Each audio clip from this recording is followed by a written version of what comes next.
Happy Thanksgiving, everyone. Hey, so if you guys are thinking about doing the Kosmos Q Turkey Brine and the Dirty Bird rub, this is gonna be for you, man. Let's go ahead and get started. So let's go ahead and get started. Today, we got a butter ball. And this one's a pretty small one, right? It's only my wife and myself right now. The family bird is gonna be much bigger than this one. All right, so remember to drain this thing out, guys, because it has a whole bunch of fluids in there. There we go, not that we got that out of the way. These butter balls, they have the skin from the tail, from the back end, wrapping up the legs. But we gotta open these up because on the inside, we got a few surprises. That's gonna be a turkey neck, really good for the gravy. But inside, some packages will come with their own, they'll come with their own gravy. So always open these up. Now we've been thawing this bird for about 3 to 4 days. So it's normal if you see some ice, that's fine. Everything else you can see it's not frozen at all, but the inside you still have a little bit in there. So not a problem, just remove it as necessary. Now this part over here where the neck goes, usually you have the heart among other organs in here, so remove them. First time I ever made a turkey, man. Yeah, I don't think I need to say more. Anyway, so we got this thing out the way now. Some of the skin right over here, a lot of people just leave it as is, but personally, for presentation, I like to just go ahead and cut that out the way. Now that everything has been removed, everything seems fine, we're gonna go ahead and double check to make sure that there is not gonna be any surprises. Nothing on the inside, nothing over here. Alrighty, so now it's time to go ahead and start the brine process. For the brine, we're gonna go back to the trusted Kosmos Q Turkey Brine. And since this is a small bird, this is, what is it, 10 pounds? We're only gonna use 1 cup. Kosmos Q's has it where it's 1 cup for 1 gallon. So that's all we're gonna need. Boom, 1 cup right there.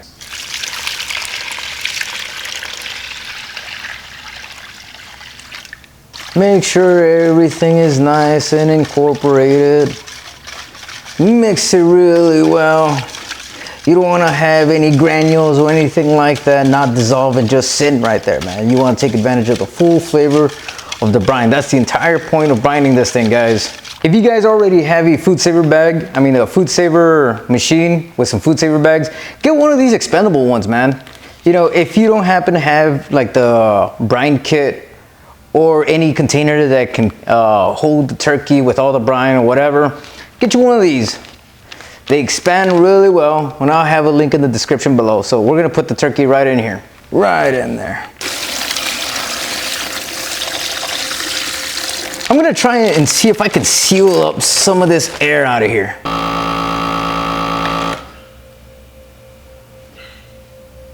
So it's already brined for, I wanna say maybe about, a little over 24 hours.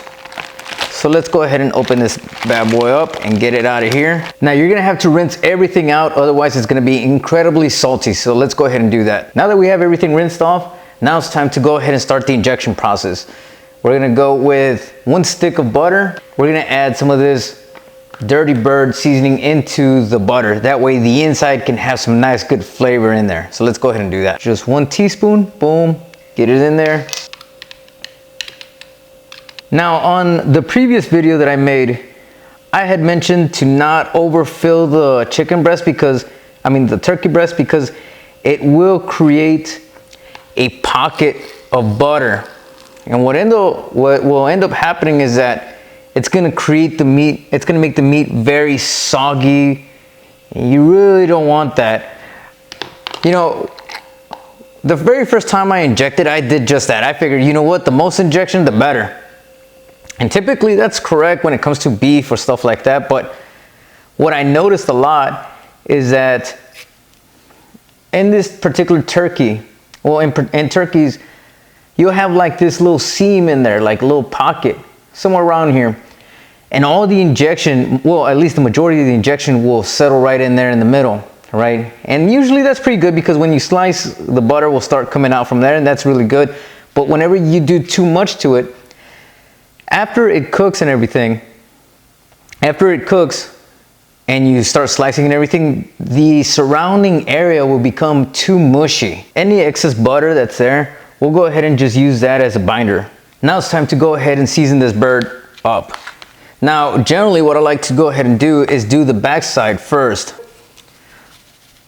So do that first so that the presentation side won't be disturbed by flipping it over.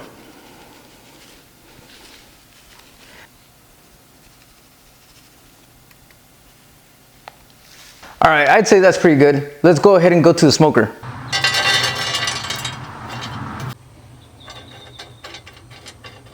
We're gonna set the temperature to 350 degrees. Alrighty, gents, let's go ahead and put this turkey right on. We got some smoke action right now from the pellets. So let's get some really good smoke onto this thing. There we go. We're also going to monitor this thing. So I wanna say right here. Right there's a good spot.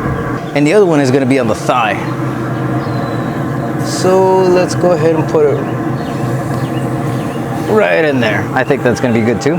Man, that's a lot of smoke. That pellet deal definitely works. So that's a lot of smoke. We'll be back within about an hour and a half or so, give or take. Now that we have the internal temp at around 100 degrees or so on the breast, let's go ahead and put it onto this tray.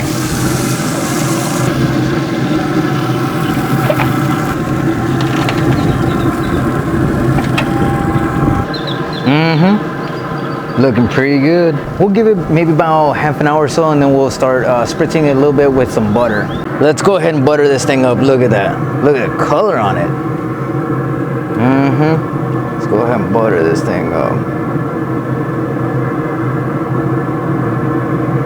Definitely don't want to dry it out. Last time I used Pam, but this time we're gonna go ahead and use some of this traditional butter right over here, guys.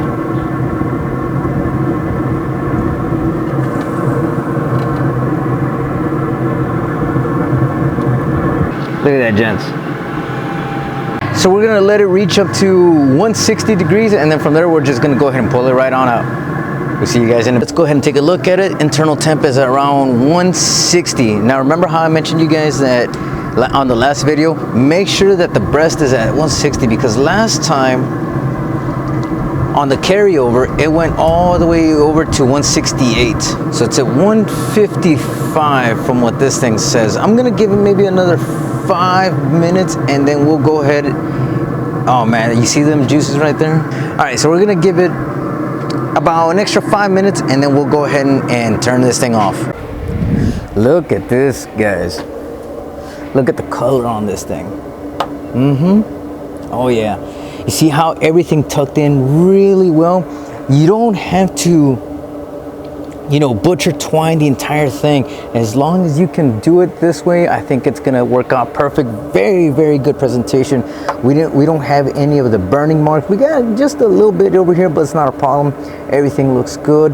The skin pulled back on the thigh, that gives you an indication that the thigh is already done. When you have this pulled back, you already know the liquids coming out are nice and clear. Internal temperature got up to 162, and we pulled it off. Now it's time to rest it for about 35 minutes or so, and we'll see, and then we'll cut into it. Look at that, gents. Look at that. Look at that. All right, I'm gonna go ahead and cut off this wing right over here. Get it out the way. Get out of here, Mr. Wing. There we go. Got the wing out the way. All right, y'all ready for some slices? All right, let's get it. Let me separate this real quick. There we go. Oh man, you see all those juices? Oh, look at that, guys.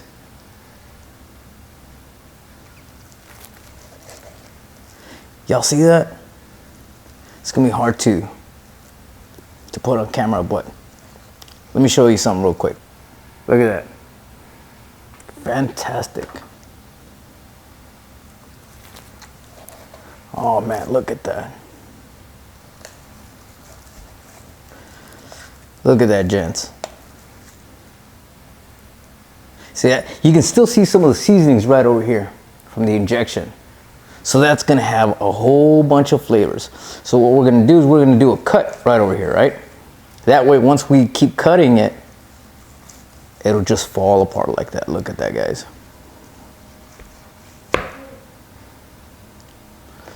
All right, let's go ahead and give it a little taste test. 100%. This tastes incredibly traditional. Has a nice smoky flavor too. Very, very, very, very good flavor. Okay, guys, you guys don't believe me? Check this out. Look at that.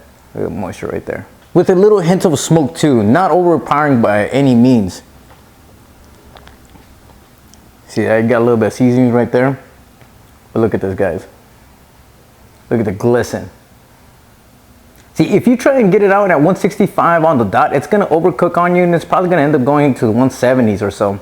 So I typically remove it in the 160 range, 162 at the most. Let it ride out a little bit while it's resting, and then, I mean, look at that, guys. Come on. Come on, guys. So that's what it is, guys. Hopefully I made it in time making this video. In case you were interested in doing the Kosmos Q Brine with Dirty Bird combo, I think that's a really good thing to do. I think for me, the biggest difference was adding some of that Dirty Bird rub into the butter, injecting it, because not only are you giving it some moisture, but you're also giving it additional flavor on the inside. So that's pretty good. So I hope you guys have a really good Thanksgiving. I definitely appreciate all the subscription you guys have been doing. We've been doing really well. So here's to another Thanksgiving with us. And I certainly hope you have a really good time with your family. Have a good one.